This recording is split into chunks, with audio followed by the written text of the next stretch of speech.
태어나자마자 자신의 시계가 멈출 때까지 죽음을 향해 나아간다라고 하는 그러한 말이 있습니다. 이 말처럼 오늘 이 땅의 사람들은 온갖 희로애락을 겪으면서 살아가고 있습니다. 그런 삶을 살아가고 있는 가운데 늘 우리 마음을 두렵게 하고 또 우리 마음을 어둡게 하는 그것은 바로 죽음이라고 하는 것이죠. 죽음이라고 하는 그러한 그림자를 안고 우리는 늘 살아가고 있다라는 것입니다. 드러나지는 않지만 오늘 인간은 죽음의 권세에 대한 공포를 다 가지고 살아갑니다. 죽음을 좋아할 사람은 아마 이 땅에 아무도 없겠죠. 말로는 아이고 이제 빨리 죽고 빨리 죽지 뭐 그렇게 말씀들은 하시지만 속으로는 그게 아니죠. 그러죠? 아이고 그냥 이제 다 살 만큼 살았고 이젠 죽어도 원 없어요 라고 말씀은 하시지만 그 속으로는 어떻겠습니까? 조금만 더 살고 싶다. 100세까지 사세요 그러면 아이고 목사님 무슨 소리 하냐고 그러면서도 속은 제발 그랬으면 좋겠다. 다 그런 마음 있지 않습니까? 우리는 그래도 고개를 저으신 분이 계셔. 그러나 그 속에는 여전히 그래 오래 살았으면 좋겠다. 우리 인간은 누구나 다 이러한 죽음이라고 하는 그러한 공포를 가지고 살아갑니다. 목사인 제 자신도 뭐 일찍 죽고 싶겠습니까? 아직도 하나님이 저를 통해서 어떤 일을 행하실지 참 기대가 되면서 나도 좀 건강하게 오래 살다가 더 주의 복음을 전하고 가르치고 전하는 이 사역을 좀 더 오래 하고 싶다라는 생각이 왜 저에게도 없겠습니까? 그러나 하나님의 때가 되면 어쩔 수 없이 우리는 그 시간에 그 뜻에 순종할 수밖에 없는 것이죠. 누구나 다 그런 공포를 가지고 살아갑니다. 그렇기 때문에 오늘 우리는 더욱더 주님을 향한 그러한 믿음과 신앙 안에서 우리의 이런 모든 두려움과 어둠의 그림자들을 다 몰아낼 수 있어야 되는 것입니다.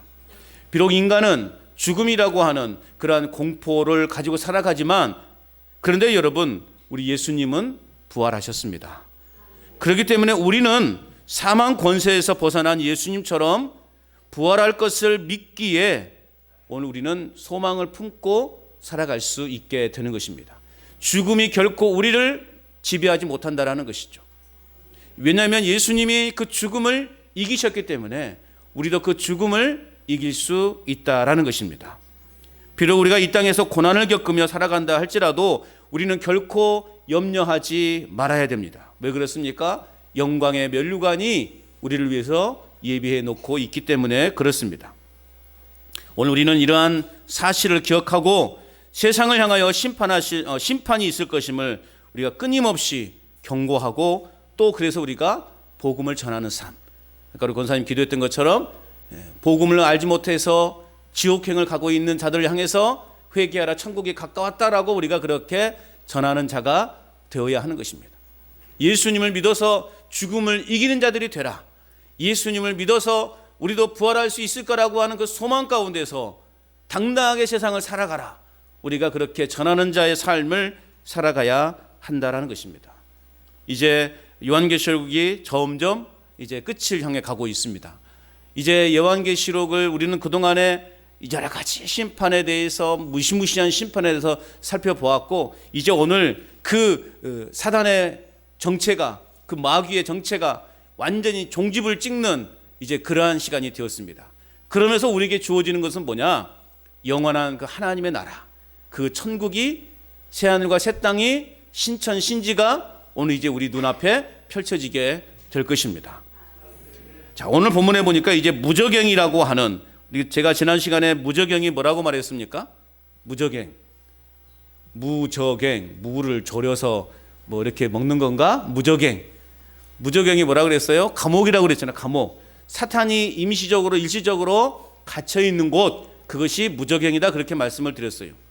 그런데 1000년이라고 하는 그런 상징적 숫자를 제가 말씀을 드렸죠. 근데 오늘 7절 말씀에 보면 뭐라고 되어 있습니까? 1000년이 참에 사탄이 그 옥에서 놓여 말씀하고 있습니다. 이제 무저갱이라고 하는 감옥에 갇힌 사탄이 1000년이 차고 예수님의 재림의 때가 되자 마지막으로 이제 교회 공동체를 멸절하려는 시도를 이제 감행하고 있다라는 거죠. 그래서 오늘 7절 말씀을 다시 한번 읽어봅니다. 시작. 천년이 참에 사단이 그 옥에서 놓여. 천년 동안 결박을 당했던 사단이 그 기간이 끝나면 잠시 놓여 활동하게 된다라는 거죠. 천년이라고 하는 숫자는 상징적인 거라고 그랬습니다. 천년 왕국, 제가 이야기하는 것에서는, 주장하는 것에서는 천년 왕국은 없다. 숫자적인 상징적인 것에 불과하다. 예수님이 초림하시고 재림하신 그 기간이 천년 왕국이다. 하나님의 나라의 모형이다라고 그렇게 말씀을 드렸습니다. 예수님의 재림의 때가 임박할 때 이 사탄이 노임을 받게 되고 활동을 하게 됩니다. 한마디로 말하면 이 사탄이요, 마지막 발악을 하는 거예요. 마지막 발악. 반면에 이는 어떤 의미를 또 우리에게 주어지느냐, 하나님이 사단을 어떻게 처리하시는지를 보여주기 위한 최후의 수단이다라고 그렇게 말씀드릴 수 있어요. 이제 마지막으로 이제, 그러니까 마지막으로 발악하니 그 공격이 여러분 어떻겠어요? 엄청나지 않겠습니까? 그러니까 요즘 우리 주변에 일어나는 그러한 사건 사고들 보십시오. 무시무시합니다. 요즘은. 그러니까 이제 주님이 오실 때가 가까웠다라는 것을 우리가 짐작해 볼 수 있는 것이죠. 그때와 그 시는 아직 우리는 알지 못하지만, 그때와 그 시를 말하는 사람은 누구다? 또 대답 못 하시네요. 그때와 그 시를 말하는 사람은 누구다? 이단이다. 이단 사입이다. 이단 3단 4단이다. 절대 우리는 그 시간에 귀 기울이지 말아야 됩니다. 그때와 그 시는 알지 못하지만, 그러나 여러 징조를 볼 때 주님의 때가 가까웠다라는 것을 우리는 알 수 있게 되는 것입니다. 그리고 얼마나 사단의 그러한 세력이 강하게 역사하겠냐고요. 그래서 이제 그러한 사단을 최후의 수단으로 하나님께서 어떻게 처리하시는지를 오늘 본문은 소개하고 있습니다. 사단의 공격이 아무리 활기를 치고 매섭게 공격해 온다 할지라도 우리가 생각해야 될 것은 그 시기는 잠시뿐이다. 정해진 시간 안에만 있다. 그래서 우리가 그 시간만 잘 인내하면 우리는 영원한 하나님의 그 나라에 이를 수 있다는 것을 보여주고 있는 것입니다. 핍박을 당하는 사람들에게는 고난이라고 하는 것은요, 영원할 것 같이 느껴집니다. 여러분 그렇게 느끼지 않습니까? 내가 몸이 괴롭고 아프고 집안에 여러 가지 안 좋은 일들이 일어날 때 왜 우리 집안에 이렇게 어려운 일이 벌어지게 되는가? 왜 나에게 이런 고통이 찾아오는가? 그래서 그것이 영원할 것처럼, 그래서 사람들이 절망하는 거예요. 그래서 희망을 찾지 못하고 그 안에서 낙심해 버리는 거예요. 그런데 성경은 분명히 말씀하고 있어요. 때가 있다. 하나님의 때가 참에 우리 모든 그런 근심과 고통에서 벗어나 영적으로 모든 삶에서 자유하게 될 것이다 라고 성경은 우리에게 말씀해 주고 있는 것입니다. 잠시 당하는 고난은 장차 다가올 영광과 좋게 비교할 수 없다라는 것.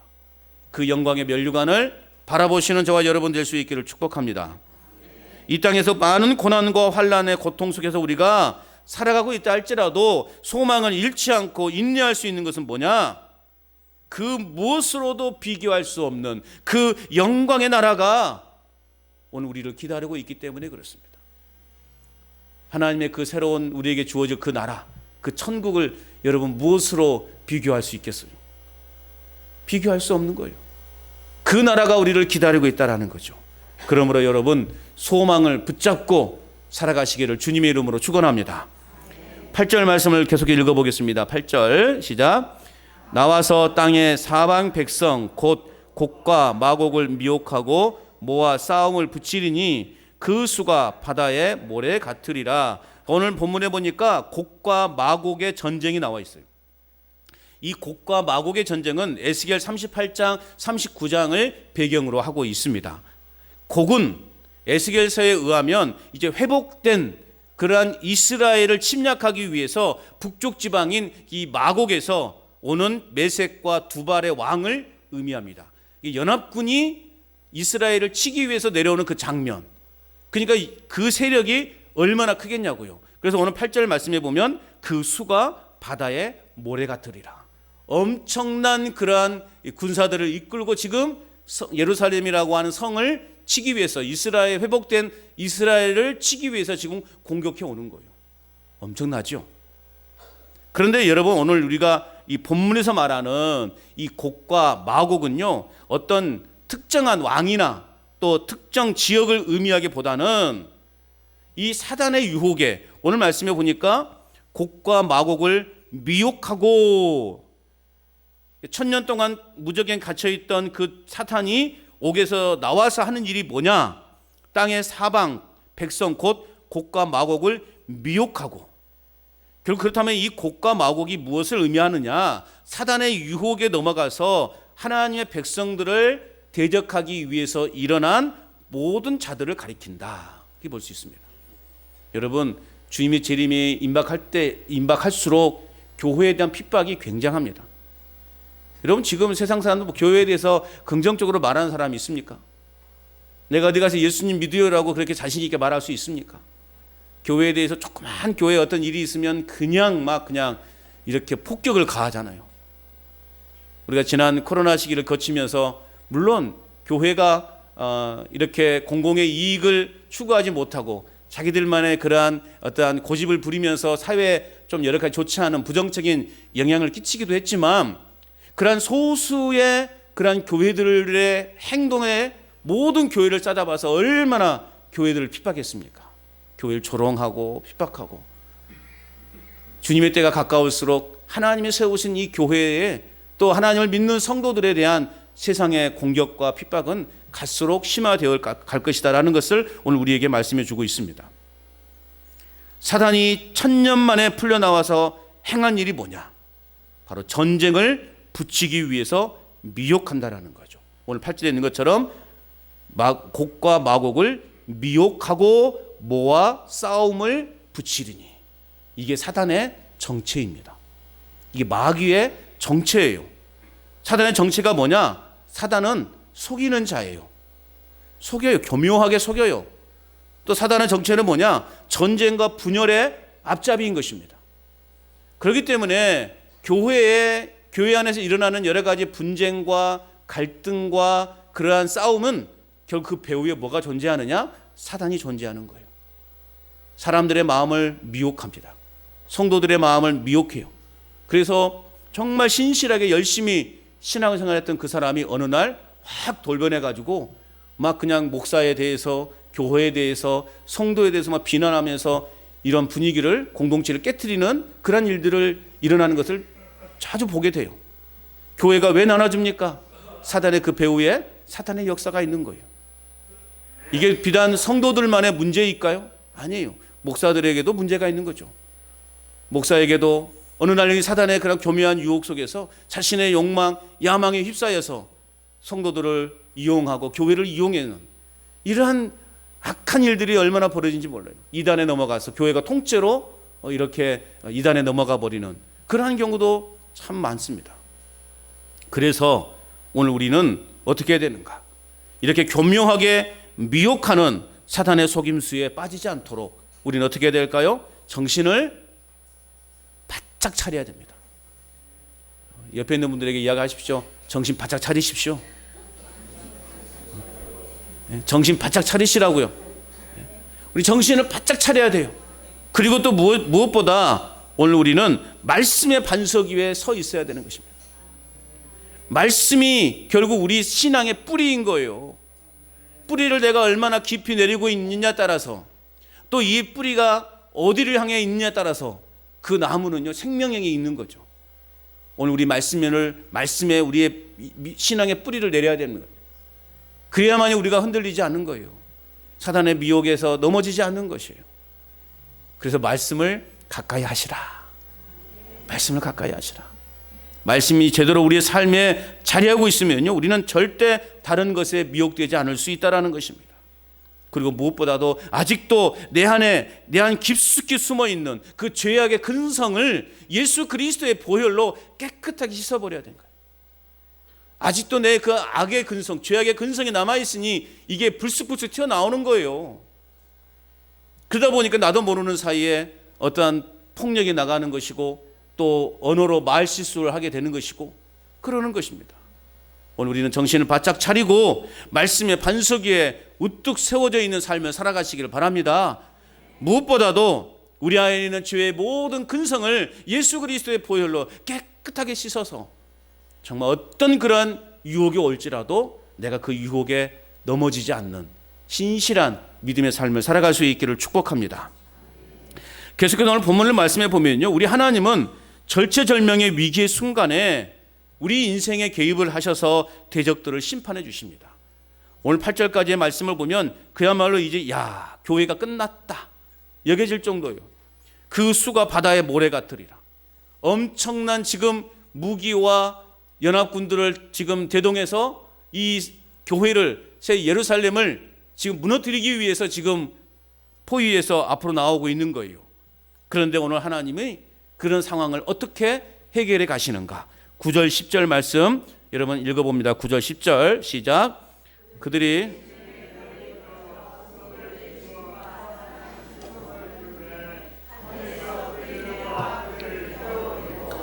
또 그들을 미혹하는 마귀가 불과 유황못에 던져지니 거기는 그 짐승과 거짓 선지자도 있어 세세토로 밤낮 괴로움을 받으리라. 아멘. 자, 그들이 지면에 널리 퍼져 성도들의 징과 사랑하시는 성을 두루매.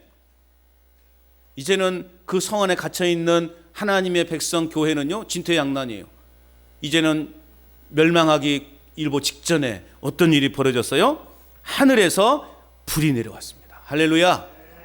사단에게 미혹된 곡과 그의 군대들이 새 예루살렘 성과 교회를 포위했습니다. 하나님의 백성들의 모인 교회와 전쟁하기 위해서 애워쌌다라는 것이죠.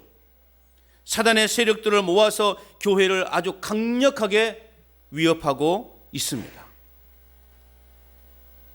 이제 곧 멸망할 수 있는 그 상황에서, 절체절명의 그 상황에서 하나님이 초자연적 역사로 하늘에서 불이 내려와서 그들을 다 불살라 버렸다 말씀하고 있습니다.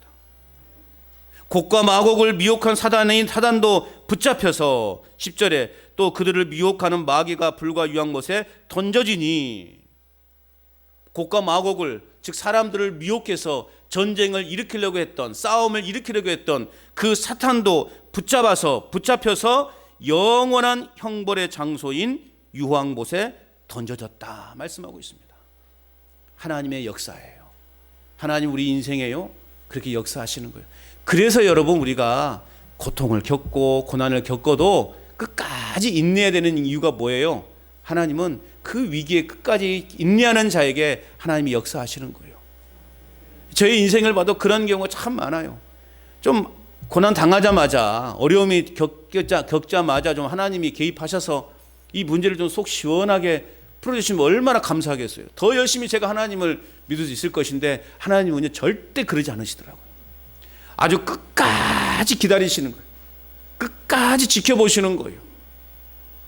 그래서 제가 이제 처음에는 어떻습니까? 갑자기 어려운 일이 빵 터지면 이 위기를 모면하고 싶어서 막 이리저리 이렇게 막 내가 여러 가지 할 수 있는 걸 다 동원해 보잖아요. 그런데 좀처럼 문제가 해결되지 않아요. 그러다가 이제 어떤 단계에 이르게 되나요? 포기하는 단계에 이르게 돼요. 이거 모르겠다 이제. 이거 나도 모르겠다 이제. 그 포기의 단계에 이를 때 하나님이 개입하시더라고요. 처음부터 하나님이 내 문제를 해결해 주시면요, 저는 하나님의 역사를 깨닫지 못해요. 교만해지는 거예요, 인간이. 그러니까 하나님이 그렇게 내버려 두는 거예요. 그래서 겸손해질 때까지. 하나님은 위기에 처한 교회를 그렇게 건져내셨습니다. 악한 세력이 취하는 주된 방법은 뭐냐? 거짓 교사와 거짓 선지자들의 활동으로 교회가 방향을 잃어버리도록 만들어버려요. 교회 안에 가라지 같은 인간들을 집어넣어요. 그래서 교회를요 혼란시켜요. 그러니까 신천지 이 사람들이 하는 계략이 그런 거죠. 좀 이렇게 약하고 조금 작은 교회, 이런 교회들을 새가족을 보내요. 그 새가족을 보내가지고요 열심히 신앙생활을 하게 돼요. 모든 사람들이 저분 신앙 참 좋다 할 정도로 열심히 신앙생활을 합니다. 그래가지고 어떻게 됩니까? 장로 권사 투표 때 어떻게 됩니까? 어떻게 돼요? 당선이 돼요. 그래가지고요 장로 권사가 돼요. 교회의 항존직이 돼요. 그러면서 이제 그들의 마음속에 감춰져 있던 것들이 서서히 드러납니다. 그러면 사람들을 미혹하고요, 사람들을 이렇게 유혹하고 없는 말 지어내고 이간질 해가지고요 결국 누구를 쫓아냅니까? 목사를 쫓아내는 거예요. 그럼 목사가 비었잖아요. 이제 목사를 청빙해야 되잖아요. 그러면 이제 그 사람들이 회의를 합니다. 그러면서 뭐라고 말합니까? 참 제가 잘 아는 어떤 해외 선교사로 오랫동안 사역했던 분이 한국에 들어와 계시는데 그분 잠깐 초청해서 말씀을 들어보자고. 그래가지고요 강사로 외부 강사 초청을 해가지고 설교를 들어요. 그러다 보니까 너무 좋거든. 어떻습니까? 저번에 우리 교회 담임 목사를 하십시다. 그래가지고 그렇게 분위기를 조성해가지고 담임 목사로 떡하니 앉히는 순간 그 교회는 어떤 교회가 됩니까? 신천지가 되는 겁니다. 그래서 교회를 통째로 삼켜버려요. 이게 신천지의 계략인 거예요. 그러니까 예전에 제가 이제 뭐 서울에 사역할 때 새가족부를 오랫동안 맡았는데 새가족이 오면요 한 번쯤은 의심의 눈으로 쳐다볼 수밖에 없어요. 새가족이 왔는데 막 열심히 하잖아요. 좀 이상하다? 그렇게 또 생각을 해요. 이게 색안경을 끼고 본다는 게 참 너무나 제 자신이 또 현실이 너무나 답답하고 야 이럴 수가 있는가 싶을 정도로 그런 상황이 되더라고요. 미혹하게 합니다. 사단이 사람들을 이렇게 해서 그래서 교회가 방향을 잃어버리도록 해요. 그리고 무엇보다 하나님의 말씀과 십자가의 복음에서 떠나도록 하는 거예요. 이게 마지막 때 거짓 선지자들, 거짓 교사들이 이렇게 사람들을 미혹하는 거예요. 지금의 한국교회가 그러지 않습니까? 얼마나 많은 이단들이 많습니까? 우리 이 땅에 참 예수님들이 많아요. 예수님들이 몇 분 계셔요. 내가 제 이름이 예수더라고 하신 분들이 몇 분 계셔 지금. 이런 시대가 되었어요. 우리가 정신을 차리지 않으면 넘어간다니까요. 제가 말씀을 드리잖아요. 간전제일교회에서만 신앙생활 잘하시면 아무 문제 없다. 다른데 이렇게 이웃집 기웃거리지 마시고 간전제일교회에서만 예배 잘 들으시고 말씀 잘 들으시면 제가 여러분들에게 이상한 거 가르칩니까? 저는 성경 외에는 잘 말하지 않아요. 저는 설교 시간 여러분도 아시다시피 제가 뭐 어떤 예화를 많이 쓰던가요? 왜냐하면 제가 어색해. 제 아내가 늘 그래요. 그런 거 예화 쓰지 말하지 말라고. 저도 앞에서 막 쇼도 하고 싶고 그러죠. 근데 어색하다고 하지 말라. 그래서 저는 말씀을 가지고 해요.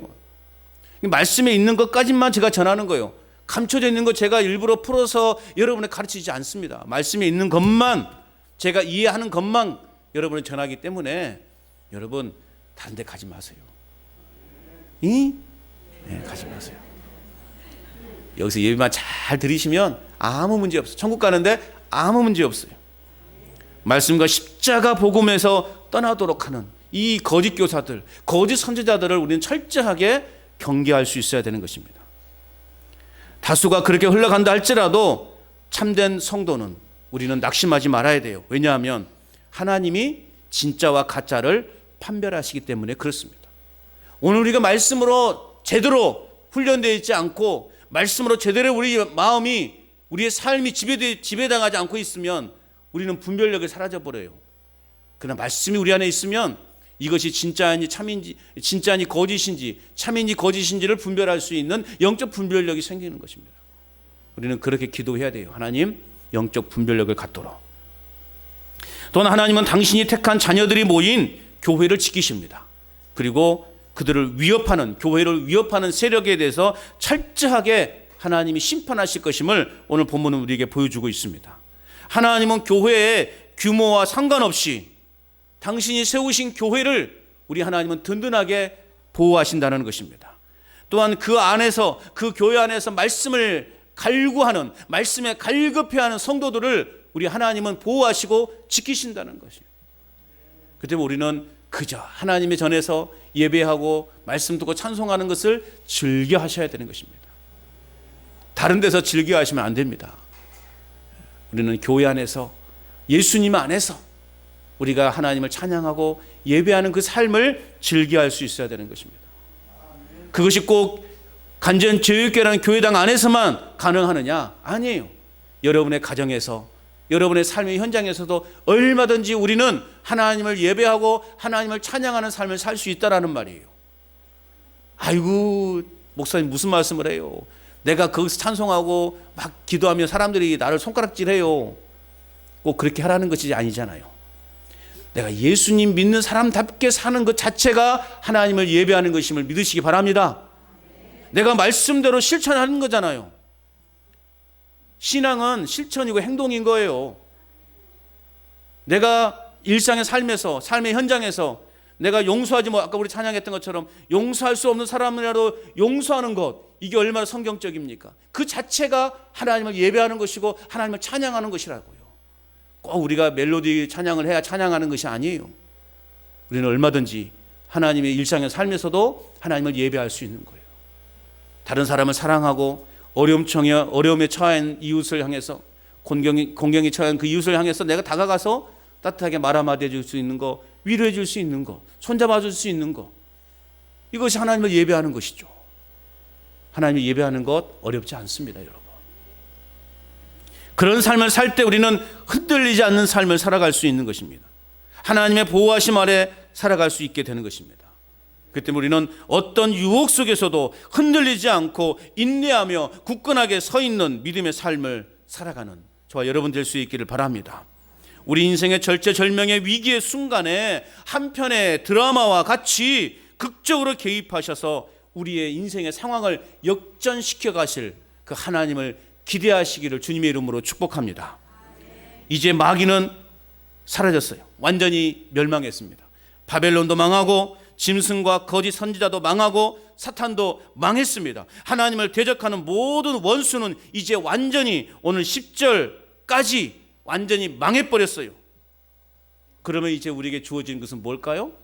영원한 승리와 함께 이제 천국이 서서히 보여지기 시작합니다. 천국이 보여집니까? 네, 서서히 보여지기 시작해요. 악한 사단의 세력들이 완전히 멸망하고 이제부터는 새하늘과 새 땅의 그 영광스러움이 이제는 소개될 것입니다. 11절 말씀 읽어봅니다. 11절 시작.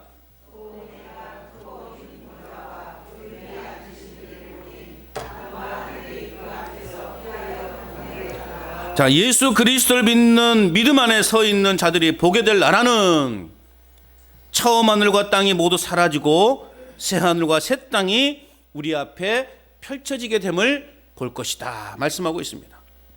그 나라와 그 땅은 그 무엇으로도 비교할 수 없고 표현할 수도 없는 영광스러운 나라다라는 것입니다.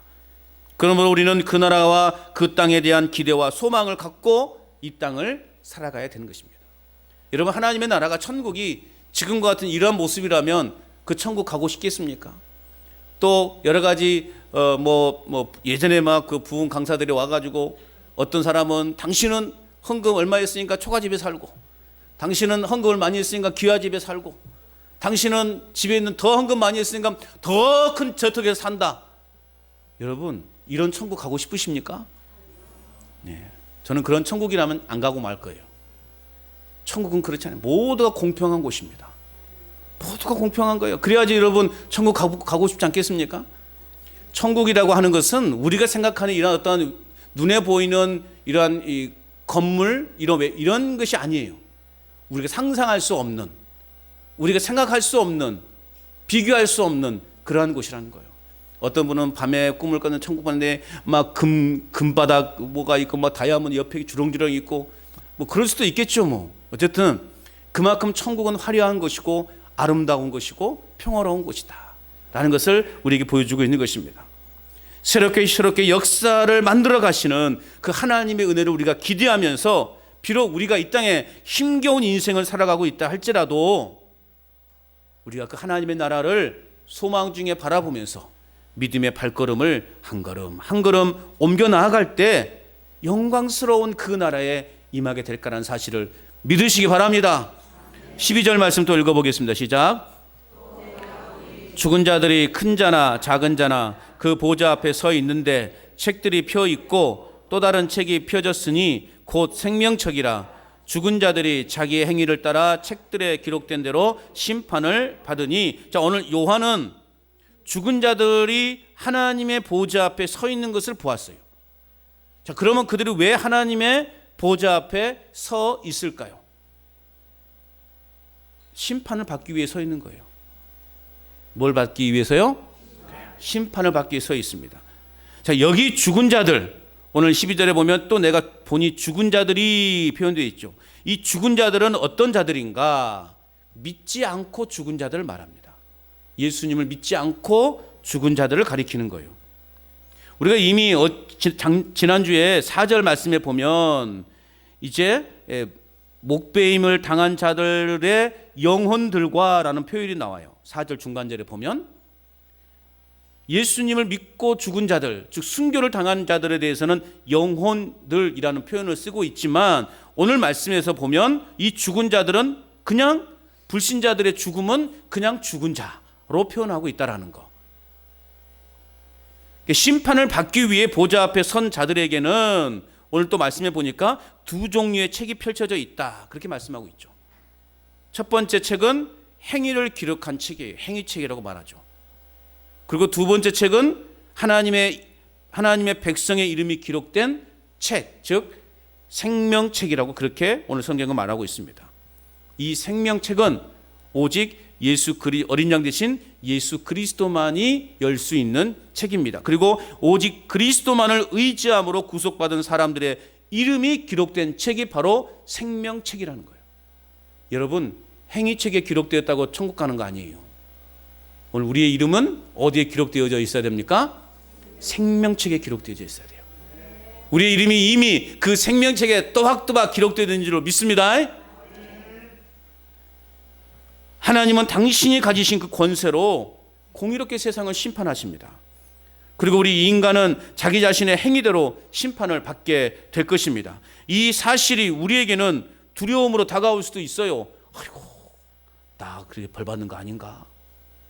그러니까 어르신들이 전도를 하다 보면 이제 쉽게 교회를 나오지 못하는 것이 죄가 많아서 교회에 자꾸 못 나오고 그냥 아이고 그냥 뭐 내가 뭐 벌 받고 말지 뭐 그렇게 생각하고 말씀하시는 분들이 있어요. 야, 참 간도 크다. 예. 여러분, 그럴수록 더 아버지 앞에 나와야 되죠. 그래서 우리의 죄를 회개하고 예수 그리스도를 진정으로 내가 믿는다라고 고백할 때 우리의 이름이 그 생명책에 기록되어져 있다는 것이죠. 비록 이러한 사실이 두려움으로 다가올 수 있지만 반대로 우리에게는 두려움의 대상이 아니라 안심과 평안이 될 수 있다는 사실을 여러분 믿으시기 바랍니다. 왜냐하면 우리가 하나님 앞에 바른 삶을 살아가기만 하면 매사에 하나님 앞에서 바른 삶, 즉 라틴어로 말하면 코람데오라고 해요. 코람데오라고 말하는 표현을 하는데 우리가 하나님 앞에서 늘 하나님 앞에서 코람데오, 하나님 앞에서 하나님이 원하시는 삶을 살기만 하면 여러분 우리에게는 아무 근심이 없는 거예요. 그 심판을 피할 수 있다는 것입니다. 우리 하나님은 한 사람도 예외 없이 심판을 단행하실 것입니다. 13절 말씀 읽어보겠습니다. 시작. 바다가 그 가운데에서 죽은 자들을 내어주고 또 사망과 음부도 그 가운데에서 죽은 자들을 내주매 각 사람이 자기의 행위대로 심판을 받고, 자, 바다와 사망과 음부가 죽은 자들을 내놓는다라고 하는 것은 하나님의 심판을 받기 위해서 모든 육체를 가진 이가 예외 없이 부활하게 될 것임을 가리키고 있는 것입니다. 여러분, 믿는 자나 믿지 않는 자나 다 부활한다니까요. 마지막에는 신자든 불신자든 모두가 부활하여서 심판대에서 이제 행위대로 심판을 받게 된다라는 것이 오늘 성경 요한계시록을 말하는 내용인 거예요. 그렇기 때문에 우리는 하나님 앞에서요 핑계댈 자가 없는 거예요. 사람들은 그러죠. 죽으면 그만이지 라는 표현을 많이 써요. 여러분, 죽으면 그만일까요? 죽으면 그만이라고도 표현합니다. 그러나 분명한 것은 단순히 죽음 그 자체로 끝나는 것이 아니라는 것이 오늘 성경은 우리에게 말씀해 주고 있다는 거예요. 죽은 자까지 모두 부활하여 각자 행위대로 공의의 심판을 당할 것이다 말씀하고 있습니다. 그렇기 때문에 개인의 욕심과 욕망과 자기 기준에 따라서 적당히 살아가는 것이 아니라 우리는 복음을 아는 자답게, 복음을 깨닫는 자답게 의로운 믿음의 삶을 살아갈 수 있어야 한다는 것이죠. 자, 그러면서 14절에 또 말씀하고 있어요. 연결해서 14절 시작. 사망과 음부도 불못에 던져지니 이것은 둘째 사망 곧 불못이라. 자, 불못은 뭐냐? 사망과 음부가 마지막으로 던져지는 곳이에요. 짐승, 적 그리스도 그리고 거짓 선지자들이 가 있는 곳이 바로 불못입니다. 사탄 마귀가 가 있는 곳이 불못이에요. 흰 보좌 심판을 받은 불신자들이 가 있는 곳이 바로 불못이라는 거예요. 그곳은 영원한 형벌을 받는 곳이기 때문에 그곳에 가는 것이 둘째 사망이다, 그렇게 말해요. 요한계시록 둘째 사망이라는 말. 그러니까 여러분, 오늘 저와 여러분들은 둘째 사망에 해당될까요, 안 될까요? 확실히 안 된 줄로 믿습니다. 둘째 사망은 불신자들이, 거짓 선지자들이, 마귀 사탄이 가는 곳이 둘째 사망이에요. 그것이 바로 불못이라는 거예요. 첫째 사망은 육체적 죽음을 말해요. 우리 모든 사람은 다 첫째 사망을 경험해요. 우리도 죽잖아요, 그죠? 그러나 성경은 믿음 안에서 죽는 것을 뭐라고 표현한다고요? 잔다 표현하죠. 스데반 집사가 마지막 순교를 당할 때 성경은 뭐라고 표현하고 있습니까? 잔다라고 표현하고 있어요. 우리 믿음의 사람들의 죽음은 자는 거예요. 그러니까 모든 육체를 가진 사람들은 다 죽게 되어 있어요. 이게 첫째 사망인 거예요. 둘째 사망은 육체와 영혼이 영원토록 형벌 가운데 놓이는 상태, 이게 둘째 사망. 오늘 말하는 불못. 둘째 사망 곧 불못. 이게 불신자들이 가는 곳, 영원한 곳, 그것이 바로 둘째 사망, 불못이라는 거예요. 그렇기 때문에 둘째 사망은요, 이제 둘째 사망은 완전한 뭐다? 멸망이다라는 거예요. 완전한 멸망. 더 이상 다른 세계가 존재하지 않아요. 중립지대가 없는 거예요. 두 번의 기회도 없는 거예요. 이제 완전 끝. 그래서 요한계시록 20장 15절, 15절까지가 이제는 완전히 종결 끝. 끝이에요, 끝. 더 이상 없어요. 신앙은 중간지대가 없습니다. 그래서 우리가 좌로나 우로나 치우치지 말라고 그랬잖아요. 한 발은 여기, 한 발은 여기. 하나님의 교만한 것입니다. 마지막 때에는 중간지대가 존재하지 않습니다. 이런 상황을 종합적으로 보면 결국 예수님을 믿고 이 세상을 떠난 자들은 천국에 가서 하나님 품에 안길 것이다 말씀하고 있는 것입니다.